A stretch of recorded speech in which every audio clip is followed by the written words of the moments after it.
Hello everyone and welcome to MedSci Mentor. In this video we're going through MCAT test taking tips. So over the past 4 years during my MD PhD training so far, I've been able to work with some amazing undergraduate students preparing for the MCAT exam and also medical students preparing them for the medical curriculum. Over this time I've accumulated some test taking tips that work very well with the MCAT. Just remember that as we go through these are, in my opinion, these are not based on large scale student studies looking at test scores. I do believe that they're logically sound. See if they can be incorporated into your test taking style and see if they can increase your test scores. As we go through these though, do remember that they are my opinion. All right, so starting off, number one, the first concept that we're going to go through is the idea of mental focus. And on top of mental focus, doing one task at a time. So one task at a time. Now you know this from your real life. So if you're working on a problem set and someone comes up and tries to talk to you and you try to do both at the same time, you can feel that mental tension and you start to do a little bit worse at both things. Maybe you drop a few words from the conversation. Maybe you don't write down something that you were trying to write down or can't remember certain numbers. This is also why you don't want to text and drive because you're splitting your attention. You're not doing either one as good. So multitasking, while it can be good in terms of certain circumstances where you have to do multiple tasks at once, you're never going to do one task as well if you're trying to multitask. Now, how that comes up in a test is in two big ways. One big way is carrying past questions. So you do not want to carry past questions. What this means is that if you had a hard question earlier in the exam, so let's say you were in the car section and you had a really hard passage, it really weighed on you, you weren't doing well in it, at least you didn't think so, and then you move on to the next passage. And let's say in that one passage from the beginning, you flagged a bunch of questions you're going to come back to. The problem with this is that when you flag them, which is fine because if you have time at the end, you can come back and fix it. But if you're flagging them and you keep them in your mind, so let's just say that if you are thinking through 3 different questions and how bad they were, and you have a few random thoughts that come back about those questions, every time that comes back up, it's going to interrupt the next passage. You trying to understand the passage in its entirety, trying to understand the questions. So all of these past questions will start to basically load up your mental capabilities and take them away from the current task. This would be equivalent on the computer if you're opening up more and more browsers and never closing them. Even though you're working on one browser window, the 20 other browser windows you have open can actually start to make you lag a little bit, having more difficult time running the processes that you're trying to do at that time. So on testing, you have to be very careful with this because anxiety from previous questions are going to make the next questions harder, which is why some students not only see a lag because of endurance as they get through the exam, but they see a lag in mental attention. They basically kind of crud up their mental capabilities as they open up more and more questions that never got fully closed. So when you're taking the test, really try to answer the question as best you can. If you need to flag it, that's fine, but you really shouldn't be thinking about that question ever again until you get to the very end and you have some time. If you answer a question, really don't expect to come back and don't think about it once you move beyond it. The next one is, some people believe that triaging, meaning if you're in the car section, for instance, you're going to go through each passage or you start at the beginning, keep moving forward, you read the first few sentences, and you figure out whether or not this is going to be an easy passage for you. If it's going to be easy, you go ahead and do it. If it's going to be hard, you stop. The problem with this, though, is that it opens up an additional task. So if you're normally, the perfect scenario, you go to the exam, you read the first passage, you understand it in its entirety, you move on to the question, one question at a time, answer that question, answer it completely, move on to the next question. You only do one task at a time. Now, though, you have a second task. When you're reading those first few sentences, you're not trying to understand them, you're trying to understand whether or not it's easy or hard, which then means you're wasting time. On top of that, your task is split, which means you're going to do neither one particularly well. So what you really want to do, at least in my opinion, is just focus on that one passage. Know your time allotment. So you need to know how much time you can spend per passage. So that's where the timing is going to come in. We can talk about that later. But the big thing is if you can focus on one task at a time, the simplest goal, one thing at a time, it's going to make you do those faster and more efficiently. So that's why I would recommend not using those types of strategies where you try to triage hard and easy questions because they're all roughly the same. There's not a gradient towards the end of the exam. So I would do the ones as they come up, one at a time, never giving yourself the option of quitting out of it, never giving yourself the option of moving on and coming back later, just doing it in your time allotment, doing the best that you can, and then moving on. This is the same thing for other question sections such as biology or chemistry. People tell students sometimes to read the graphs. The problem there is that a lot of the graphs are embedded inside of the passage where you need to know the graph based on the passage. So if you're looking at the graph and you're trying to figure out the graph, then you go back and read the passage, now you're trying to put that graph into the passage in the non-logical order, which means you have an additional thing to remember, making the passage harder. Instead, read the passage as meant to be read, and then incorporate the graph as you get to it. This is the same idea as questions.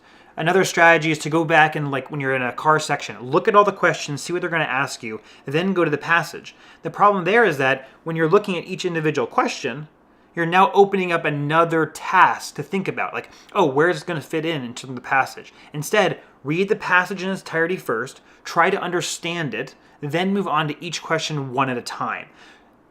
Again, if you open up all those processes of looking at the questions, now you're going to be trying to point them into the passage, which is going to make your understanding of the passage very piecemeal because you're looking for it to fit with the question. So again, I would really focus on one task at a time. Don't try a lot of fancy strategies. Just keep yourself on time and then do one task at a time. Simpler is better. The next one, number 2, is going to be reading passages for an entire picture and then filling in the details as you can. The idea of this is think about a map. So if you were trying to draw a map of a city, you could go through and label every single cross street that you would see, and then it would become this huge square with a bunch of different names for different roads, such as like Smith and Liberty, State, so all these different road names. The problem is that's very hard to remember, and you get lost in the details. Instead, if you can get large blocks within that map, so for instance, like a town hall, or maybe a favorite coffee shop, or maybe a large store, if you get these things to corner and it's set on that larger map, then you can understand the overall structure. So how does this work in cars? So for instance, in cars, you might ask yourself, what is the main argument that the author is putting forth? What's the structure of the passage? Is this a argumentative one? Is this a debate? Is this purely information? Is this a history? Is it from a actual literature piece where it's like more of a story? That gives you a broader framework. Then you can ask, who are the main players? Is it just the author, or are there two camps? Is there a pro and a con camp? And who fits into those pros and con camps? So that way you're getting a broad picture that has specific landmarks in it, and then you fill in the details as you go. Because you have those larger frameworks, you know that maybe Smith Street's near one of the larger structures. So in terms of the passage, maybe you know that some of the details are centered around the pro camp, and in that pro camp is Dr. John or something like that. The point is that you have main actors that you know where they sit in terms of the material, rather than remembering every single minute detail. Same idea in terms of a biology passage. So in a biology passage, maybe it's about a gene network. And so in the gene network, you could try to remember every single thing in the passage, or you could diagram out the main gene network. Maybe you're talking about like a hormonal pathway. You're trying to get to how do you express different hormones outside of the hypothalamus. Then you're talking about the pathway from the hypothalamus to the pituitary to the end organ. That way you have a broad framework of where the main players are: hypothalamus, pituitary, organ. Then you talk about where the experiment is taking place in terms of that. Or it can be like a regulatory pathway where you have one gene being activated first, then it affects the next gene through a protein synthesis, and then it affects another one through transcription factor. You need to draw out that X affects Y, which then produces Z, which then inhibits X. You need to be able to draw out the pathway at a large scale, then go in for the details afterwards or along the way. But the point is that you want to start with a big, broad map rather than the small, minute details. The other component of this, so again, this kind of making a map, making sure that you understand the 10-foot, 100-foot, 1,000-foot picture rather than, the 1-inch picture. The third one is going to be active reading. And this is not just for cars. This is for every single passage that you're getting to. With active reading, you're going to be trying to read as the question maker, not the taker. So you're trying to be the maker of the test. What I mean here is that if you're reading a Carr's passage, and you start really thinking about what they're going to ask questions on while you're reading it, you actually can start predict the questions they're going to ask. So when you're practicing these tests, when you're getting up to the point where you're trying to take the exam, really read the passage in its entirety, then write down some questions that you think they could ask about. And what you'll find is that there's certain patterns, author tone patterns, or if there's two different sides, like a pro and con camp, they'll ask you where one person will sit. If there's an attributable quote, they'll ask you what it means. They'll ask you for further evidence on the most important aspect of that passage. But the point is that if you start really reading it actively, understanding the large framework, the map of it, and then you ask the question, where can they put questions about this passage, you can start predicting it and knowing what the questions are going to be by the time you get there, speeding up your process. And this is all by doing one task at a time again. You're doing one thing at a time and you're doing it well. So hopefully that one makes sense, because you're trying to build basically intuition and pattern for as you're reading through something, what are they going to ask you on? Same thing can happen for graphs. If they have a control line and they have plus a different type of cytokine and then minus a different type of cytokine, they're going to ask you to compare those two different groups. So you can really work through actively building what questions they're going to ask you without even getting to the questions yet. And talking about questions, the big fourth one is going to be how to do questions. And how to do questions, I would recommend basically a two-pass system. The two-pass system first starts with reading the prompt, and this is true for basically any question. So you're going to read the prompt. When you're talking about a question prompt, you need to know what it's actually asking. So you can kind of think about it in your own words. Just make sure that you understand what the question is, right? What is the question? And make sure you're looking out for nots and anything that changes the dynamics of it. So like what's not this, or what's the least likely. So those kind of change words, make sure you have that in there. And then do think of the answer before you look at the answer choices below. Now we get into the two-pass system. And so if we imagine A, B, C, D. The first pass, so number one, your first pass is getting the ones that are wrong. So you're looking for the wrong answers. And so these wrong answers are the ones that you know why they're wrong. So you're looking through A, B, and C, and D, and you're asking yourself, how is A specifically wrong? How is B specifically wrong? So for instance, if this is about a passage with debating whether or not the technological revolution is good, if it had something in there that had nothing to do with technology and it was talking about the printing press, then you could argue that that's wrong because it's talking about the wrong revolution, right? You have a specific reason why it's wrong. You're not even worrying about right. The first thing you're doing is crossing off individual question answers because they are specifically wrong, and you're only looking at one at a time. You are not comparing them at this point. So you look at A, you look at B, you look at C, you look at D. Again, one task at a time. Let's just say you cross off A and C because they're specifically wrong. Ideally, you get down to 2. The second pass then is a pairwise comparison of why they are more right. So now you're looking for best answer. And this is good because the idea behind the MCAT is, again, they're trying to see if you're going to be a good doctor, or at least kind of like that's one way you could think of the MCAT. It's kind of a pre-test for this. Well, when you're a physician, there's not always the right answer, but there's a best answer. There's a best type of treatment. It's not going to be the perfect cure, but it's going to be better than the available other treatments or therapies. So there's no necessarily perfect answer, but there's the one that's better than the other one.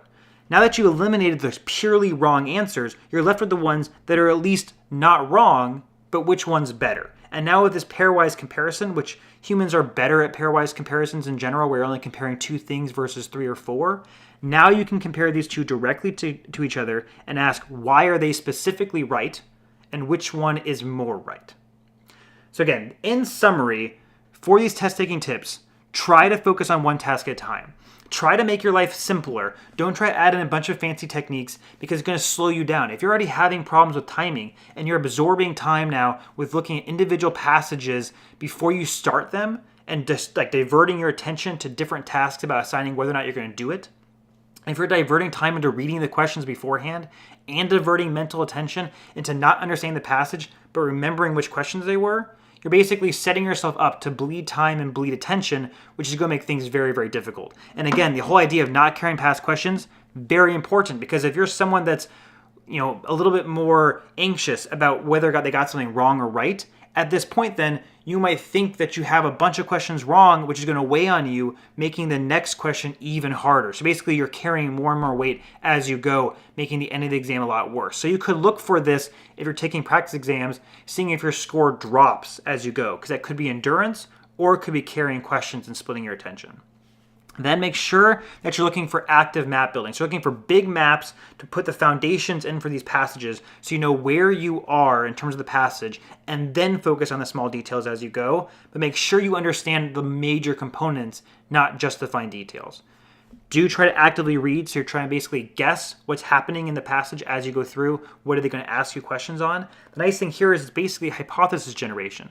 So if you say, I think the author is this particular attitude towards a topic, and you ask that hypothesis in the first paragraph, then you can test it in the second paragraph and the third paragraph. If the author's tone all of a sudden switches from pro to con, maybe you were wrong. The big thing there is, remember, this is not jumping to conclusions. Jumping to conclusions would be, in the first paragraph, you decide that the author is with the argument. And then you get contrary evidence later on, but you ignore it. That would be you decided early on. Instead, make a hypothesis. If the first paragraph indicates that the author is supportive of the argument, great, just think of that. Then the second, third paragraph, if more information comes in that you're testing your hypothesis against, and it shows that the author does not support it, then switch it up, and now you basically use the passage to answer the question about the author tone in real time, and that gives you the answer to a potential question further on, and it was really done at the same time, one task. And the last one, how to take questions. When you're taking questions, just remember you want to read the prompt, understand it, make sure you kind of have an idea of what the answer should be. Go through first pass, one answer question at a time. What's wrong about it? Cross them off. If it's even, you don't really know if it's wrong or right, don't cross it off. This is specifically ones that are completely wrong. Then ask the question, which one is right? Obviously, this is not as useful for ones where they're more like an actual answer in terms of a number, so a numerical answer. You don't really go through and cross them off as in this way, and you're really looking for the right answer if it's like a formula.